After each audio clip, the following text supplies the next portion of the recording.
ప్రభుత్వ పాలన అవినీతికి కేంద్ర బిందువుగా మారిందని మాజీ స్పీకర్ వైఎస్ఆర్సీపీ శ్రీకాకుళం పార్లమెంటు నియోజకవర్గం ఇన్ఛార్జి తమ్మినేని సీతారాం ఆక్షేపించారు.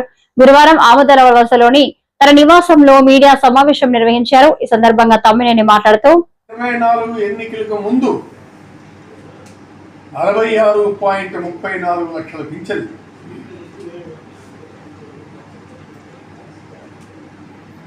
225 ఆగస్టులో ఇచ్చిన పెన్షన్ 62.19 లక్షలకి.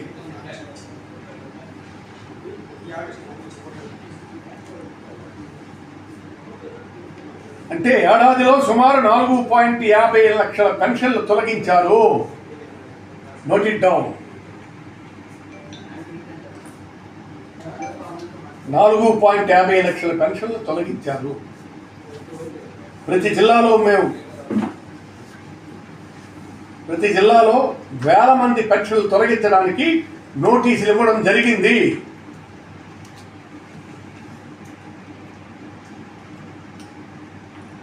గత ప్రభుత్వ హయాంలో ప్రతి ఇంటికి పారదర్శకంగా పింఛన్ల పంపిణీ జరిగింది. నెల వస్తుందంటే పింఛన్దారులు సంబరాలు చేసుకున్నారు. ఇవాళ వికలాంగులు, వితంతువులు, ఓల్డేజ్ పెన్షనర్స్ అందరూ ఎఫెక్ట్ అవుతుంది. దీని మీద ఏమొస్తుంది? ఆ ప్రభుత్వం ఇచ్చింది, మీరు ఇవ్వండి. దాన్ని కట్ చేసి 4.50 లక్షల పెన్షన్లు మీరు నోటీస్. గత ప్రభుత్వ హయాంలో ప్రతి ఇంటికి పారదర్శకంగా పింఛన్లు పంపిణీ జరిగింది. చెప్పమనండి. ఏ ఇంట్లో అయినా సరే, ఎక్కడైనా సరే, ఎప్పుడైనా సరే, ఎవరైనా కానీ ఈ పింఛన్లకు సంబంధించి ఇలాంటి వ్యవహారాలు ఉన్నాయా? ఒక చెయ్యి అన్నం పెడితే మరొక చెయ్యి అన్నాన్ని తుల్లగొట్టిందా? ఇది సరైనటువంటి పద్ధతి కాదు. ఏ ప్రభుత్వానికైనా 4.50 ఉచిత బస్సుతో నష్టపోయాం, 25,000 రూపాయలు వాహన మిత్ర అందించండి. వెల్ఫేర్ బోర్డు తక్షణమే ఏర్పాటు చేయండి. AP auto and trolley drivers union Palakonda ప్రాంతం కమిటీ డిమాండ్. ఉచిత బస్సుతో నష్టపోయాం, 25,000 రూపాయలు వాహన మిత్ర అందించండి. వెల్ఫేర్ బోర్డు తక్షణమే ఏర్పాటు చేయండి. AP auto and trolley drivers union CITU Palakonda ప్రాంతం కమిటీ డిమాండ్.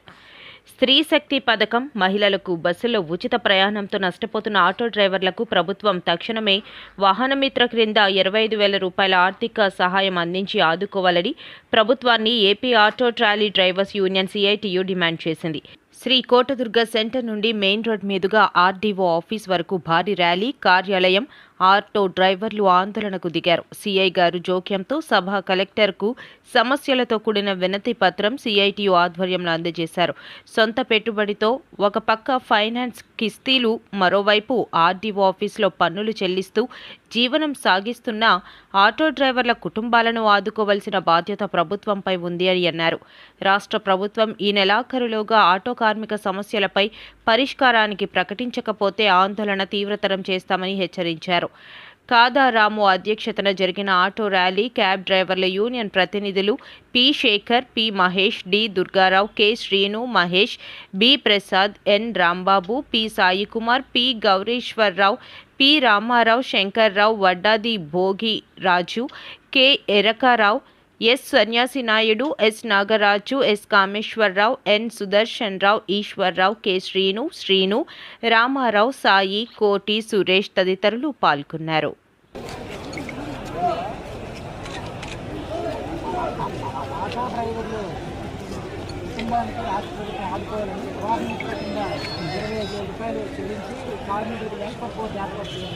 ఈ ఉచిత బస్సు పథకం వల్ల 12 లక్షల మంది రాష్ట్ర వ్యాప్తంగా ఆటో డ్రైవర్లకు ఉపాధి కోల్పోయింది.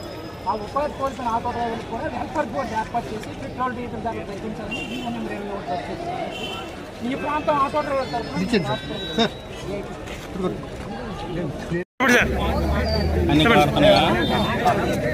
రాష్ట్ర ప్రభుత్వం స్త్రీశక్తి పథకం పెట్టడం ద్వారాగా వీళ్ళ రాష్ట్రంలో ఉన్నటువంటి 26 లక్షల మంది ఆటో కార్మికుల తాలూకా రోజువారీ ఆదాయాలు పూర్తిగా కోల్పోయారు.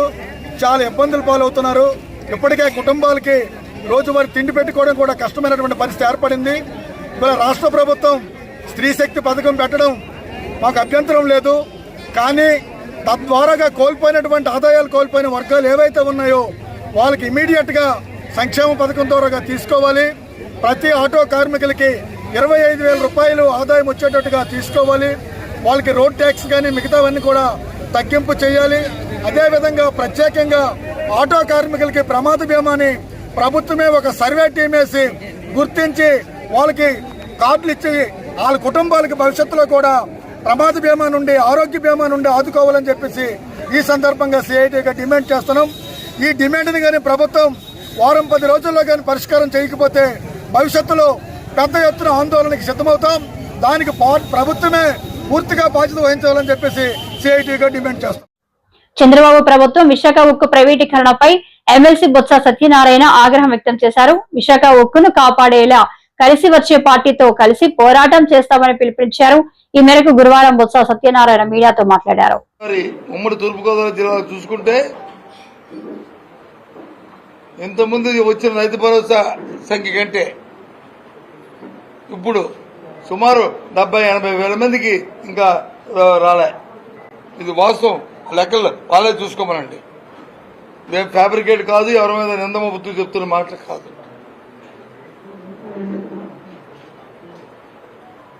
మరి ఎప్పుడు లోపల ఇస్తారు? ఈవెన్ సాంకేతిక కారణాలు, సాంకేతికమైన అంశాలు ఉంటే ఆ అంశాలు ఆ లోపాలని మరి అధికారులే కదా, ప్రభుత్వంలో అధికారులే కదా దాన్ని సవరించవలసింది. లే అయిపోయింది, ఇది అట్రాసంగా అన్నాము చేశాము అని చెప్పింది. అలా ఒక్క జిల్లాలోనే ఉంటే ఇంకా మేము మిగతా చిన్న జిల్లాలో చూసుకుంటే ఇంకా 35,000-40,000 మొత్తం రాష్ట్రం మొత్తం మీద సుమారు 7-8 లక్షల మందికి ఇంకా ఈ అన్నదాత స్కీమ్ అర్హులైన వారికి అందరి పరిస్థితి వాటికి ఉంది. ఓ సంవత్సరం పాటు గాలికి వదిలేశారు. విద్యార్థికి ఇచ్చిన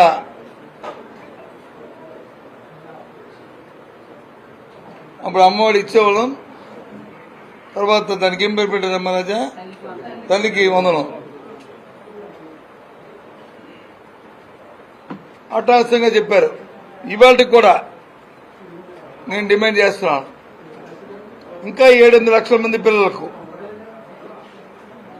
అరకొరుగ్గా ఇంకా 4,000-5,000 రూపాయలు ఇంకా ఇవ్వాల్సిన సందర్భం నేపథ్యం ఉంది. కేంద్రం నుంచి డబ్బు రావాలంటారు. మరి 1,50,000 కోట్ల రూపాయలు అప్పు తీసుకొచ్చారు కదా, మరి ఎందుకు ఇవ్వట్లేదు? మా 5 సంవత్సరాల పరిపాలనలో గత 5 సంవత్సరాలు ఎప్పుడైనా సరే 2 విడతలుగా ఏ విద్యార్థికి ఇచ్చిన సందర్భం నేపథ్యం ఉన్నదో చెప్పండి. లే అంతేకాదు, మొన్నటి రోజు ముఖ్యమంత్రి గారు అట్టహాసంగా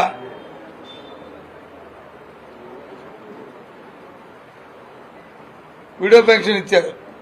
1,00,000 మందికి ఒకేసారి ఇస్తున్నామని చెప్పి పెద్ద పెద్ద పేపర్లో అడ్వర్టైజ్. ఎవరికి ఇచ్చారు? 1,00,000 మందికి. ఎవరైతే భర్తలు వచ్చి పెన్షన్ తీసుకొని ఆ భర్త వచ్చి చనిపోతే ఆ భార్యకి ఇచ్చారు వీడియో పెన్షన్ తప్ప. గత 14 కాలమైంది ప్రభుత్వం వచ్చి. ఈ 14 కాలంలో ఉన్న వీడియో పెన్షన్లు ఎవరికైనా కొత్త వాళ్ళకి ఒక్కరికి ఇచ్చారో చెప్పండి. లే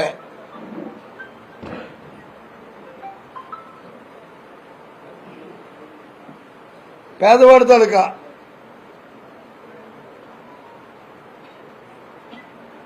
కేంద్రం ఇచ్చే కూలీ. తాను శ్రీరాముడికి ప్రతిరూపమైన చంద్రబాబు వద్ద పెరిగిన వ్యక్తిని ఎమ్మెల్యే కూన రవికుమార్ అన్నారు. గురువారం శ్రీకాకుళంలో మీడియాతో మాట్లాడారు. తనపై తప్పుడు ఆరోపణలు చేస్తున్నారని దుయ్యబట్టారు. ఆ కుటుంబం గడచిన 35 సంవత్సరాల నుంచి నాకు అండగా ఉన్న కుటుంబం, కష్ట సుఖాలలో పాలు పంచుకుంటున్న కుటుంబం, నేను వాళ్ళ కష్ట సుఖాల్లో పాలు పంచుకుంటున్న కుటుంబం. నేను రాజకీయాల్లోకి రాకముందు చదువుకొని వచ్చిన తర్వాత గ్రానైట్ మైనింగ్ చేసేటప్పుడు వాళ్ళ తాతగారి దగ్గర నుంచి మేమంతా కూడా కలిసి మెలిసి నడిచినటువంటి కుటుంబం. నేను వాడు పెట్టినటువంటిది ఒక చిన్న పిల్ల, ఆ ఫోటో పెట్టి ఒక మైనర్ గర్ల్ అంటే వాడికి అసలు ఏమనాలి? మహిళా సమాజం వాడికి అసలు ఎన్ని చెప్పులతో కొట్టాలి? ఈరోజు అక్కడ ఉన్నది ఇది ఒంటిమిట్ట దేవాలయంలో ఒక ఎమ్మెల్యేగా ఎవరైనా వెళితే ఆశీర్వచనానికి వెళ్ళేటప్పుడు, ఎమ్మెల్సీ గారు వెళ్ళేటప్పుడు అక్కడ ఉన్నటువంటి దేవాలయాల్లో ప్రోటోకాల్ ప్రకారం ఆశీర్వచనం ఇస్తారు. మాతో ఎవరు వచ్చినా అందరూ కూర్చుంటారు, అందరికీ ఆశీర్వచనం ఇస్తారు. ఇక్కడ సూర్యనారాయణ స్వామి టెంపుల్లో ఎవరెవరితో వచ్చే వాళ్ళందరికీ కూర్చోబెట్టి ఆశీర్వచనం ఇవ్వరా? అంటే మరి పండగలకు వెళ్ళేటప్పుడు పక్కన కూర్చుంటామే, లేదు ఫంక్షన్కి వెళ్ళినప్పుడు కూర్చుంటామే, లేదు సభలు సమావేశాలకు వెళ్ళినప్పుడు కూర్చుంటామే. వాటినన్నింటినీ ఈ దుర్మార్గుడు, ఈ వక్రబుద్ధి కలిగినటువంటి వాడు తప్పుడు భాష్యాలు చెప్తాడా? అక్కడ ఉన్నది ఒక కుటుంబం. ఆ రోజు ఒక 25 మంది, ఎంతమంది ఉన్నారు? 25 మంది ఆ రోజు ఒంటిమిట్ట దేవాలయానికి. They are from Hyderabad, 4 Chennai, somebody from మన శ్రీకాకుళం. ఎంతమంది వచ్చారే? ఇది నేను అడుగుతా ఉన్నాను. ఒంటిమిట్ట అనేటటువంటిది ఒక దేవాలయం. దేవాలయం సన్నిధిలో, దేవుడి సన్నిధిలో వాడికి ఏం కనిపించిందో, వాడి వక్రబుద్ధికి ఎంతకన్నా నిదర్శనం ఏం కావాలి? నేను మీడియా వాళ్ళకు కూడా చెప్తున్నాను, విజ్ఞప్తి చేస్తున్నాను, ఇటువంటి పనికి మాలిన వెధవలు ఎప్పటికైనా మీరు ఫుల్ స్టాప్ పెట్టండి. కోన రవికుమార్ అంటే నాకు ప్రాణం ఇచ్చే వాళ్ళకి ప్రాణం ఇచ్చేటటువంటి వ్యక్తిని. ఒక సమస్య అంటూ నా దగ్గరికి ఎవరు వచ్చినా, అర్ధరాత్రి వచ్చినా, ఏ సమయంలో వచ్చినా ఆ సమస్య పరిష్కారం అయ్యేంత వరకు ఆ సమస్య కోసం పోరాడేటటువంటి వ్యక్తిని. అది కులానికి, మతాలకి, ప్రాంతాలకి అన్నిటికీ అతీతం. అనకాపల్లి జిల్లా ఎస్ రాయవరం మండలంలో వైన్ షాపులు మూసివేసి వైన్ షాప్ లైసెన్స్ దారులు నిరసన తెలియజేశారు. అనకాపల్లి జిల్లా పాయకరావుపేట. అనకాపల్లి జిల్లా ఎస్ రాయవరం మండలంలో వైన్ షాపులు మూసివేసి వైన్ షాప్ లైసెన్స్ దారులు నిరసన తెలియజేశారు. ఎస్ రాయవరం మండలంలో ఉన్న 7 వైన్ షాపులు మూసివేసి అడ్డు రోడ్డులో వైన్ షాప్ వద్ద ఈ నిరసన కార్యక్రమం జరిగింది. ఈ సందర్భంగా వైన్ షాప్ యజమానులు మీడియాతో మాట్లాడుతూ ప్రస్తుత పరిస్థితుల్లో ప్రభుత్వంకు 65 లక్షల రూపాయలు కిస్తీ కట్టడమే కష్టంగా ఉందన్నారు. అలాంటి సమయంలో పర్మిట్ రూమ్లకు 7,50,000 రూపాయలు కట్టమనడం ఎంతవరకు సబబు అని ప్రశ్నించారు. ఇదిలా ఉండగా ఆగస్టు నెలలో 20 రోజులు పూర్తయిపోయిన తరువాత కూడా ఆగస్టు నెల డబ్బులు కూడా కట్టాలని చెబుతున్నారని, ఆ విషయం బాధాకరమన్నారు. ప్రభుత్వంకి కిస్తీ కడుతూ వైన్ షాప్ రన్ చేస్తున్న మా వైన్ షాప్లపై ఎక్కడో కిల్లి బడ్డీలో మద్యం సేవిస్తున్నారు అంటూ మాపై ఎక్సైజ్ శాఖ కేసులు రాయడం మంచి పద్ధతి కాదన్నారు. ఎక్సైజ్ శాఖ పనితీరు ఇలానే కొనసాగితే వైన్ షాపులు కొనసాగించలేమని తెలిపారు. మాది అనకాపల్లి జిల్లా ఎస్రావరం మండలం పరిధిలో 7 వైన్ షాపులు ఉన్నాయండి. అడ్రోడ్ 2, గుడివాడ 1, దార్లపూడి 1, ధర్మవరం 1, ఎస్రావరం 2. ఈ 7 షాపులు కూడా మండలం ఇదిగా నడుస్తుంది. ప్రజెంట్ ఏంటంటే గత సంవత్సరం 65 లక్షల రూపాయలు లైసెన్స్ ఫీజు అని చెప్పారు. దాన్ని దశల వారీగా కట్టాలని చెప్పారు. అయితే అలా కడుతూ ఉన్నా సరే ఈరోజు గవర్నమెంట్ స్టార్టింగ్లో టెండర్ వేసే ముందు 20% మార్జిన్ ఇస్తానని చెప్పి గెజెట్లో ఇచ్చేస్తారు. ఆ గెజెట్లో ఇచ్చిన ప్రకారంగా 6 నెలల వరకు మాకు 9% వచ్చేది. షాపులు ఎటు కిట్టగా చాలా చంద్రవందరంగా అందరూ కూడా బాధపడేవారు. దీన్ని మళ్ళీ గవర్నమెంట్ దృష్టికి తీసుకెళ్ళగా గవర్నమెంట్ ఏం చేసిందంటే మళ్ళీ ఓ 14% అంటే 13.5 14% మార్జిన్ పెంచింది. అయినా సరే మాకు ఏం గిట్టుబాటు అవ్వట్లేదు సార్. గిట్టుబాటు అవ్వకపోగా ఇప్పుడు ప్రజెంట్ ఉన్న రాష్ట్రంలో ఉన్న షాపులన్నీ లాస్లోనే నడుస్తున్నాయని అంటున్నారు. కానీ ఎంతవరకు ఎవరు అన్నది బయటకు చెప్పలేదు. కానీ మా వరకు మా బాధ చెప్పుకోవడం ఏంటంటే మా 7 షాపులు కూడా లాస్లోనే నడుస్తున్నాయి సార్. ప్రజెంట్ అయితే లాస్లోనే నడుస్తున్నాయి. అది కిస్తీ టైం రాబోతుకి ఎలా ఉంటుందంటే చాలా టెన్షన్. ఓ పక్క కిస్తీ కట్టాలా, రెండో పక్క స్టాక్ ఇడిపించాలని డిపార్ట్మెంట్ ఫెజర్ చేస్తుంది. కిస్తీ కడుతూనే స్టాక్ ఇడిపిస్తూ ఉంటున్నాం. దానికి తోడు ఏమైందంటే ఇప్పుడు గవర్నమెంట్ కొత్తగా మళ్ళీ వచ్చే సంవత్సరం అంటే 2000 వచ్చి 25-26కి సిట్టింగ్ పర్మిషన్ రూమ్ అని చెప్పేసి తీసుకోమంటున్నారు.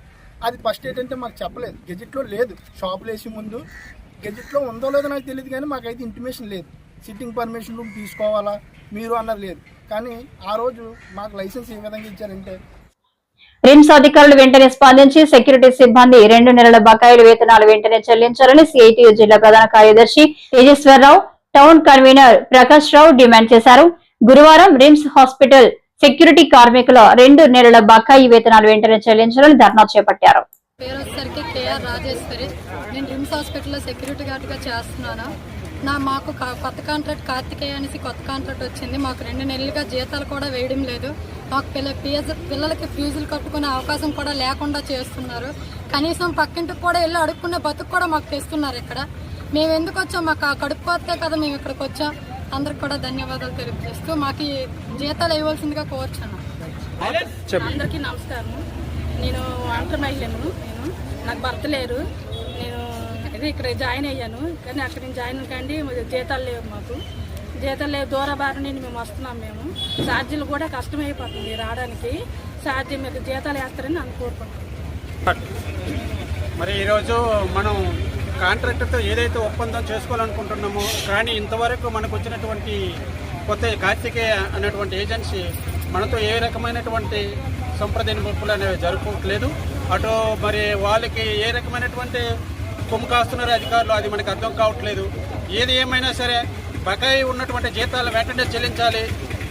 మరి ఇది కానీ అంటే సకాలంలో కానీ పరిష్కారం కాకపోతే దీన్ని భారీ స్థాయిలో ఇంకా ముందుకు అనేక కార్యక్రమాల ద్వారా మనం ముందుకు తీసుకెళ్ళి ఇది సమస్య పరిష్కారం అయినంత వరకు కూడా దీన్ని సాధించి తీరుతామని మన నాయకులు కూడా తెలియజేస్తాను. అదేవిధంగా ఎవరైతే వీళ్ళకి ఏజెన్సీకి కొమ్ము కాస్తున్న వాళ్ళపైన కూడా మేము తగినటువంటి ఇది తీసుకుంటామని కోరుతున్నా. పైన వెంకటరమణ. విశాఖ గాజువాక తెలుగుదేశం జనసేన బీజేపీ కూటమి నాయకత్వం ఉన్నంత వరకు స్టీల్ ప్లాంట్ ప్రైవేటు పరం కాదు తెలుగుదేశం పార్టీ అధ్యక్షుడు పల్లా శ్రీనివాసరావు. ఈ మేరకు పల్లా శ్రీనివాసరావు ఈ రోజు మీడియాతో మాట్లాడుతూ అందరికీ తెలియజేస్తున్నామండి, తెలుగుదేశం జనసేన బీజేపీ ఏదైతే కూటమి నాయకత్వం ఉందో, కూటమి నాయకత్వం ఉన్నంత వరకు కూడా స్టీల్ ప్లాంట్ ప్రైవేటైజ్ కాదు. మేము ఒకటే తెలియజేస్తున్నాం, గత ప్లాంట్ స్థాపించిన దగ్గర నుంచి కూడా కాంట్రాక్ట్ లేబరు ఆ ప్లాంట్ వారే రన్ చేస్తున్నారు. కాంట్రాక్ట్ లేబర్ ఉన్నారు. ఆ లేబర్ని ఏజెన్సీలకు, కొన్ని ఏజెన్సీలకు, చిన్న ఏజెన్సీలకు ఇచ్చి వారు అక్కడ ఉన్నటువంటి కార్యక్రమాలు పనులు చేసేవారు. ఈరోజు ఒక పెద్ద ఏజెన్సీకి ఇవ్వడం జరిగింది. సో ఈ ప్రక్రియ ఎప్పటి నుంచో ప్రైవేట్ వ్యక్తులే చేస్తుంది కనుక ఎవరు అపోహలు వద్దు. అయితే ఎవరైతే ఆరోపణలు చేస్తున్నారో అది ప్రతిపక్షంలో ఉన్నటువంటి వైసీపీకి అలా ఆరోపణ చేయడం సహజం. అలాగే దానికి అనుబంధంగా ఉన్నటువంటి కొంతమంది కార్మిక నాయకులు కూడా, కార్మిక సంఘాలు ఆరోపణలు చేస్తున్నాయి. మేము ఒకటే తెలియజేస్తున్నాం, ఆ ప్లాంట్ బ్రేక్ ఈవెన్కి రావాలి అంటే, బ్రేక్ ఈవెన్ అంటే నో లాస్ నో ప్రాఫిట్ రావాలి అంటే 2 బ్లాస్ట్ ఫర్నెస్లు పూర్తి సామర్థ్యంతో పనిచేయాలి. అలాగే పూర్తి లాభాల్లోకి రావాలి అనుకుంటే మాత్రం దానికి రేటెడ్ కెపాసిటీ ఏదైతే 7.3 మిలియన్ టన్స్ ఉందో ఆ 7.3 మిలియన్ టన్స్ పూర్తి స్థాయిలో రన్ చేయాల్సినటువంటి అవసరం ఉంది. అప్పుడే లాభాల్లోకి వస్తుంది. ఒకవేళ సరుకు ఏమైనా ఉండిపోయింది, వెళ్ళట్లేదంటే ప్రభుత్వాల మీద ఒత్తిడి తీసుకొచ్చి ఈ సరుకు మీరు కొనాలి అని చెప్పాల్సినటువంటి అవసరం ఉంది. ఆ బాధ్యత కూడా మేము తీసుకుంటామని చెప్పాం. అలాగే ఈరోజు ప్రైవేటైజేషన్ చేసేస్తున్నారని నేను ఆరోపణలు చేస్తున్నారు కనుక ఏ ఏజెన్సీ వచ్చి కొంటుంది ప్రైవేటైజేషన్ అంటే? ప్లాన్ కొనడానికి ఒక ఏజెన్సీ ఉండాలి కదా. గతంలో ఒక అదాని వచ్చిందన్నారు, ఆ తర్వాత పోస్కో వచ్చిందన్నారు, కొన్ని రోజుల తర్వాత ఆర్సెలర్ మెటల్ వచ్చిందన్నారు, జిందాల్ అన్నారు.